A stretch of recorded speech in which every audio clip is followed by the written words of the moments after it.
Cassette Podcast Network.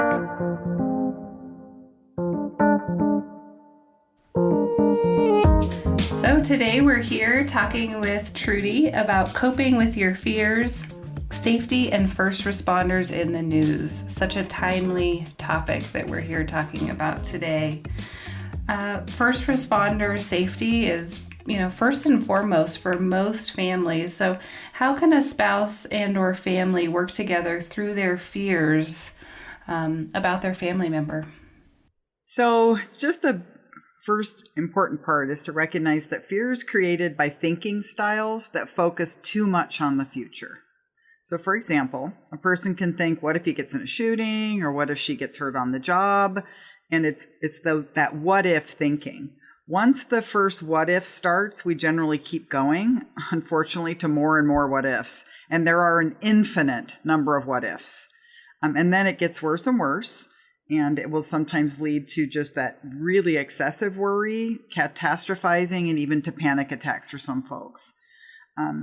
Obviously, first responders have difficult jobs. It's really wise for families to think through and the most likely difficulties that a first responder might go through, and then really to come up with some practical plans how to deal with each one. So it's just a practical process. It's to me, I don't see any difference in this from a really practical standpoint. Instead of getting really emotional about it, to sort of like why we all have automobile insurance or why we have homeowners insurance. We really don't have any intention of ever using them. We hope we never, ever have to use those insurances, but we have those in place just in case. Well, some of these conversations are also some of those just in case conversations. And because when it comes right down to it, confronting your fear is always the smartest intervention. The more you avoid your fears, the worse they become, the more powerful they become. So when we confront them instead, they are going to end up diminishing in their capacity to bother us. Another really good skill here is what we call fact lists. And so let's say your fear is that your loved one is going to get hurt on the job. And so what you can do instead is write a fact list about all of the ways that family member is very skilled at their job, how safe their department is, how much support they have amongst either in their squad or in their crew, all of their past successes when it came to difficulties at work, etc. So you just keep building this fact list about the actual truth about that person's skill set and their way of approaching their job. And that will end up very often can be the balance between the what if list and all of the fears that come up. And I usually suggest to people, write out your fact list with a pen on a paper and put it up on your mirror in your bathroom or someplace that you have to actually see it every day, read it every day, and get as emotionally attached to the facts as you are to the things you made up. So very often why the anxiety gets so intense is we're emotionally attached to our anxiety list. So we want to get emotionally attached to the facts and get really happy about them, pleased about them, like, oh, I feel so good about this, as opposed to only being attached to the stuff we make up. I love that kind of skill set of shifting your mindset and then attaching your emotions to a healthy mindset. I think that's so important. Another thing we talk about a lot, especially with first responders and their family members, is the way they can be vilified and be viewed in a negative fashion. So how can family members and first responders, avoid becoming overly focused on news stories and others that have made mistakes on their job? Well, I think first for this question, the important thing is that you really want to determine ahead of time a boundary around news exposure. And I think this is just an important thing for all of us, whether you're a first responder or not. The news is excessively negative, and it doesn't matter who you are or what news you're watching or listening to or reading. It's very, very negative. anytime we are overexposed by negative things, it just primes our brain for more negative things. And so for all of us, whenever you're taking, I always call the news and social media like it's poison. I said, so you sort of have to decide how big of a dose of poison are you willing to take today? And certainly, hopefully, most of us are not going to be taking spoonful after spoonful all day long, that we decide perhaps just a dose and that we're going to get in and get out. We're going to get the headlines or whatever we're going to do, and that's going to be the end of it. And I see this as being true of any really overly negative, impactful thing. It's just, if we can limit our dose, I would say it's just a healthy thing to do. Also, you're going to want to decide on the sources of your news. I would say lean towards information that's a whole lot more fact-based rather than the opinions. And the reason for it is this. Opinion pieces in general are loaded with emotion. So you're going to have that emotion triggered in you. So if it was negative before, it's negative in an entirely different way. Or it's angry, or it's full of lots and lots of reasons to be worried. And so it's difficult for us to get ourselves talked back down as easily when someone primes your emotional states for that effectively. So I'd say stick with the really just bland, fact-based kinds of things. This happened, then this happened, then this happened, rather than the opinion pieces. Because those can, especially if you're not doing really well, or you've noticed that you've been kind of in a cycle of more negativity yourself. Another thing is, if you're noticing more anxiety around news exposure, it could be a good and interesting experiment to take a news vacation. Maybe for a while you only read written news and that you don't watch any news. Other people, like for me, very frequently, I will take a news vacation Monday through Friday. I won't look at any news, any social media whatsoever. Sometimes I'll even get a call to see somebody and they'll say, did you see it in the news? And I'm going to promptly tell you no, because I don't usually have any exposure during my work week because I'm trying to be so present for my patients that I don't need that kind of other negative exposure, because that's just going to drain me and that's not really going to be effective anyway. Also, you want to check in regularly, like how frequently do you really need to catch up with news? Does it have to be multiple times a day? Will the news change so fundamentally between an hour ago that you really feel like you need to constantly be checking it? I think it's be better to decide like one time a day, and then even on your days off to decide, like, do I catch up or do I just do an initial exposure, that kind of thing. So you do want to take the occasional breaks. I think that's super, super important. It's easy to get, it's sort of like that accident on the side of the road where, like people are driving by and then they can't help but look at it. And then of course now another accident happens because people aren't really paying attention to their driving. I feel that way about that overexposure to negativity. I think it just sets us up for noticing more negative things all around us. And so I don't know that psychologically it's really in our best interest to begin with. This makes so much sense to me. I have practiced a lot of these strategies in my own life over the last year, and I only will take in pretty much written news because I find the images really impact me, especially before bed. I can't watch the news before bed or I end up having wild dreams about it. And so I find reading the written news and only taking it in on certain times.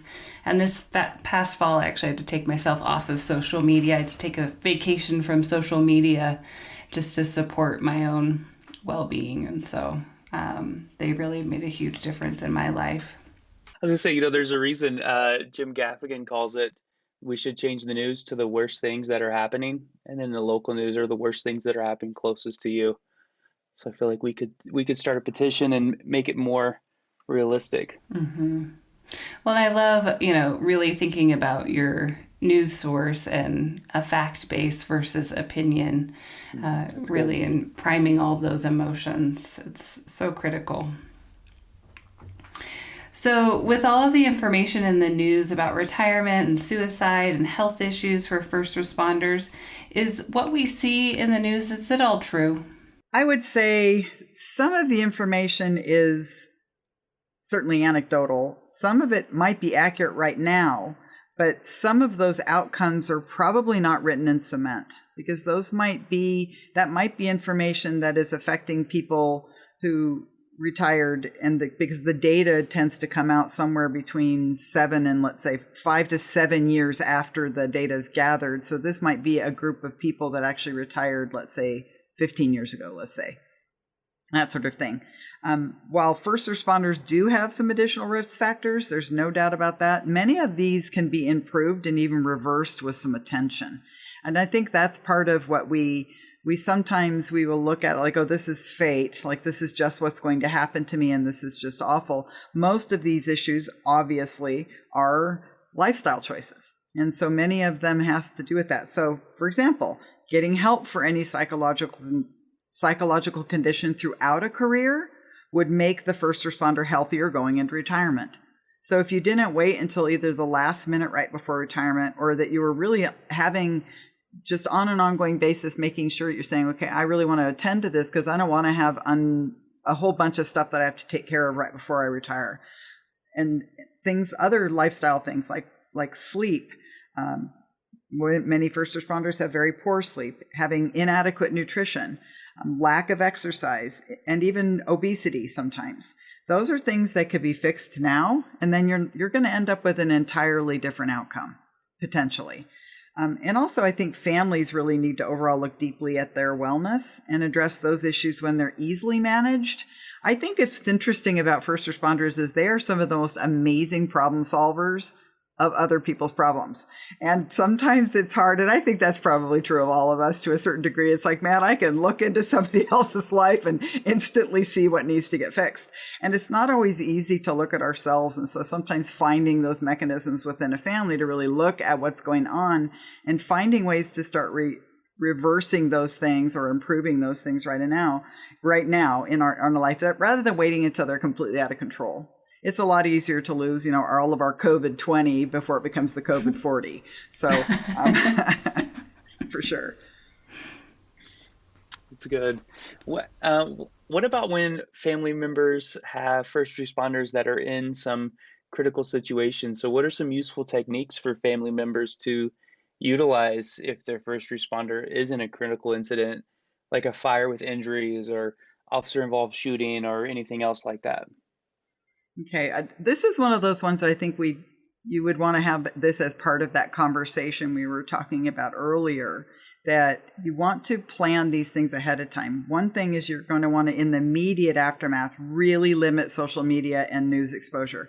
And I'm even a big fan of get off of it or have someone else monitor it, just so that you don't end up having that because that can be so dysregulating at the very, very beginning after an event. Or you only allow yourself to receive information directly from your department, any updates from them. So they'll give you the sort of the bullet points of what's going on rather than a bunch of different people's opinions and all of the comments after a news article, which I think, so really already deciding if I get into some kind of critical incident that's going to make the news, I'm going to stay off the news for 2 weeks, something like that. Also, you want to decide ahead of time who your social support network is going to be.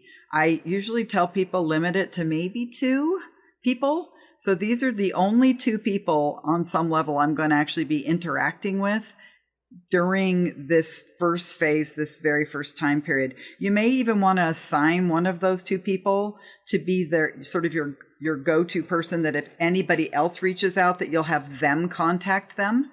So you'll have one of your support person so that you don't end up having to retell the story to, 57 different people, as opposed to I have these 2 people I talk to, and then they are the ones who are fielding the calls or the texts from all of these other people, so that I'm just being allowed the space I need to get through this, to really, really get some really good rest, to make sure that I'm concentrating on my self-care, to make sure I have time for just really, really taking care of myself in the aftermath of something, and for the family to take care of themselves in the aftermath of something like that. Also, should children shield children from the initial few weeks of the incident as it's hitting, especially really young children, if they really don't have an understanding. If you're the type of person that unfortunately you have the news on and then all of a sudden, let's say your family member's face flashes on the screen, that's going to be really, and if it's going to be difficult for this. So you're going to want to sort of have that in mind as well. With older children, you may have to have this discussion ahead of time that this might be what would happen. This is what we're going to do as a family. We're going to, we're going to have this person and are going to be the people who are going to be taking phone calls and is going to respond to texts. We are going to be doing this, this, and this in the aftermath. And so that way that they're at least understand why the family is having a little bit of a shift in maybe how they normally would be acting because you're in the midst of this crisis. And so that you're going to want to have that set up ahead of time so that you're not scrambling at the last minute. Yeah, I'm really struck by the importance of planning ahead for the unlikely event that happens, and how do we plan and prepare to support ourselves in these times. And it just is critical. So if the family fears have taken over, what are some ways that these fears can be deconstructed? So first, it's important for them to pay attention to their thoughts and their actions that relate to avoidance. Usually those are sort of your best indicators, is like when you're looking at your life, like let's say 6 months ago or a year ago, to notice, other than because of COVID, but a year ago, like saying like, oh, I am not doing this as much, or I've almost completely stopped that, or I have all these rules now around XYZ. So you're going to really want to take a look at those types of things, and particularly related to your thinking. Some avoidance can be healthy at times. Obviously, avoiding phone calls or avoiding the news right after critical incidents, that's healthy avoidance. But a lot of our avoidance is that overutilization of a coping mechanism, and now it's actually become problematic. So which will generally create smaller and smaller worlds for us. So our world gets tinier and tinier, which means then I'm actually also have less access to support. So it just becomes an increasingly difficult problem. So we want to be able to make sure that we're aware of our thinking and aware of our avoidance, any avoidance strategies we've gotten in place, because that's going to give you a clue of where you need to intervene, because you're going to reconstruct those areas that you've avoided, whether it's that you're not seeing anyone socially, that you're going to begin to build that back up again. You're going to reconstruct that back up again. Also, any of the other pieces of it too, which is like we were even talking about, having a fact list. So I may need a fact list on several different things that I just get every day. I'm reading it. I'm getting emotionally attached to it. I may be adding to it. But I've known some people I've worked with that have 4 or 5 fact lists on their bathroom mirror because they needed to be reminded of the truth of some things. And that will, instead of having all of our brain go into those rabbit holes where there is stuff that we've made up, we get very emotionally attached to, but we made it up. It's not actually actively real right now. And also there's going to be a certain subset of people who, when their life gets really, really impacted by fear, that they may need to attend therapy. And because they're going to need to be sometimes helped with some specific skills. And especially if you have become overly attached to the fear, like you believe it's going to happen. And certainly if it's affecting you to the point it's decreasing your overall quality of life, and if you feel like you're anxious all the time. And anxiety is a thinking disorder. And so it is very possible to become aware of your thinking and then to learn to intervene in your thinking in some really effective ways that can really just change the direction of that whole process for you. Trudy, I'm curious, you mentioned COVID a little bit earlier, and have you seen an increase in people's fear over the last year? I mean, we've had COVID plus so many things happening in our world. What has that impact been? Yeah, there actually, in my own practice, there has been a very would say, a pretty steep increase in people dealing with anxiety, even people who didn't really have any before. I think some people are just more at risk for that because they were already, generally, they were a worrier to begin with. They worried about things that were somewhat sensible to be worried about, like I got to make sure that I get my paycheck in the bank so that I have enough to cover my bills, that kind of thing, or that they're worried about, like, I hope my boss thinks I'm doing a good job, those kinds of things. Those are just natural worries that all of us have. But I think the COVID and, from multiple levels, one, it is a big thing to fear, especially if you had like older parents or if you had somebody that you knew actually had gotten really, really ill. That's going to make your own worries about your own health become increased. But in addition to that, being cut off from our support systems, because a lot of times our support system, which is so vitally important for all of us in our mental health, just general mental health, is they help normalize our behavior. So, like sometimes, you run something by a friend and they go, "Oh, whoa, that's a little off, Trudy." And then you're going like, "Oh, okay." So that's sort of like, okay, I get myself back on track. Like, nope, that's not true. But when we're not really talking to people very much, or they're not really seeing us and saying like, "Ooh, you don't seem like you're doing as well as normal," and we actually can get into that face-to-face kind of conversation, we're going to notice more that something is off with a friend if we see them, versus even if we're just talking with them over the phone, or if we're obviously, for so many of us, just texting back and forth.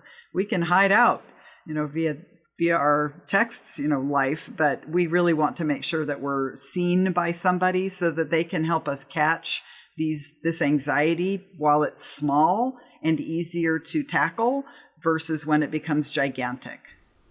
There's a great children's book that I love called Captain Snout and the Amazing Superpowers by Dr. Daniel Amen. And so one of the questions in this book is you ask yourself with any thoughts. He looks at different automatic negative thoughts. And you ask, is this true? Are you sure it's true? Is it 100% true? And so I find I do that with my son when he has these automatic negative thoughts, and it's super helpful. Well, and I think too, as much as most of us dealt with that exact same thing you're talking about, how much more first responders too. I remember the first couple of weeks, I made a mistake of watching some zombie movies when we were on lockdown and realized we were in the beginning of every zombie movie created. And my family was out of town for spring break already. And about like almost as soon as the last one finished, there was a helicopter that kept flying over my house. And it really started to freak me out a little bit. And I realized I need some people to talk to because I'm getting too in my head. And it's just crazy how things can just shift like that to where I'm like, what if, but nothing compared to folks who were, seeing the worst that COVID had to offer and seeing the families that were devastated by it. And so I think these things are so important, and I think resources, it always comes up, but what are some good resources for folks that are trying to deal with their fears and navigating, the safety and the stigma and kind of the vilifying we've talked about a lot in these jobs? Okay, so there's some resources out there. For example, bluehealth.org is honors officers, retired or active, who've died by suicide. So it gives you a lot of information about suicide. Another one is the Wounded Blue organization, and it assists disabled and injured law enforcement officers by providing education to departments and individuals to build resiliency and increase their overall wellness. And another one is the Rudderman Foundation. They actually usually will come out they have a white paper that just gives you some of the statistics about, in this case, fire and police and their levels of suicide and trauma, PTSD, that sort of thing. So it gives you some really good facts there. And there's also the National Suicide Prevention Line. There's some really great episodes out there too, just generally about anxiety if people are interested in them. The Huberman Lab, which is it's Andrew Huberman from the Stanford University. He has a really great episode about emotions. That's just really interesting, the neuroscience of emotions, just to kind of give you a sense of how that operates. It's a pretty dense episode, but well worth the listen. Rich Roll also has a really good podcast that he had Jud Brewer on, and he's an expert in anxiety, and that's a really, really good one. And one, I know this is going to sound like a strange recommendation, but it was a great listen, which is an episode in Charles Duhiggs Podcast, which is it's how to, so basically how to do anything. He has a bunch of different ones, but how to overcome your fear of dying. And he actually had a woman on who's an expert in this, who's Australian. And it was a great listen just to sort of break down, because there was a woman who called in and her fear was of dying herself. And so just some of the steps, which were some of the ones we actually went over today. So. I always love all your resources. Thank you. We'll make sure those get in the show notes. And what action steps do you recommend that we take in order to cope with our fears? So I think first and foremost, spend some time analyzing the amount of time you spend on news and social media. So any of that overexposure to negativity, to anxiety-provoking things, and I would even maybe give people challenge, set a goal to decrease it by half for a couple of weeks, and then pay attention to how you feel. And especially how you feel around the areas of anxiety and around the areas of anger. If you don't have a significant decrease, then consider having it again, going down even another half. Most of us on our smartphones, we can track how many hours we've been on different platforms, which is sometimes depressing and sometimes good news, I suppose. But I think to understand that and then just really get very disciplined and then check in with yourself. Do I feel less anxiety? And I also would encourage people that if you do have a very, very, very anxious friend or two that has a tendency to trigger your anxiety, you may end up having to either have a real serious talk with them about listen, I notice we've gotten in this rut in our friendship and I really think we need to work on it, so that maybe you aren't spending so much time in these anxiety-provoking conversations. And then secondly, I'd say take a look at your family's overall wellness, because we tend to get in these habits as a group. And are you addressing all your physical and emotional needs? And look at some of those health metrics to see how you're doing, and then look at some ways you can set goals as a family to fix that or to get that a little bit better, just even improve just a little bit. And actually, interesting enough, getting into action is a much more important focus than worry about an unknown future. So if I have something I can do, that just feels amazing, rather than only thinking about something that might happen 25 years from now.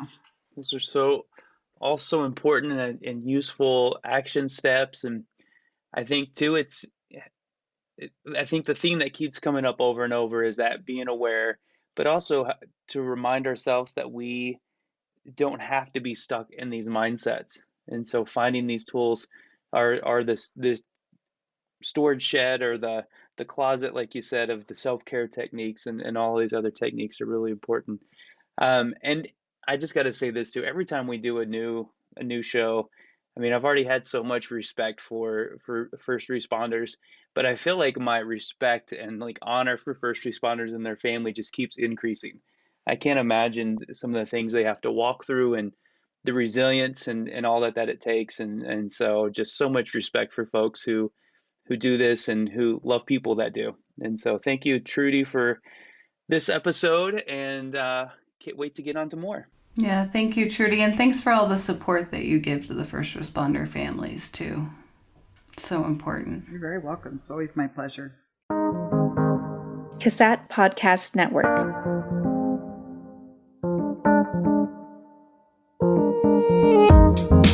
This podcast has been brought to you by the Cassette Podcast Network, located within the Center for the Application of Substance Abuse Technologies at the University of Nevada, Reno. For more podcasts, information, and resources, visit cassette.org.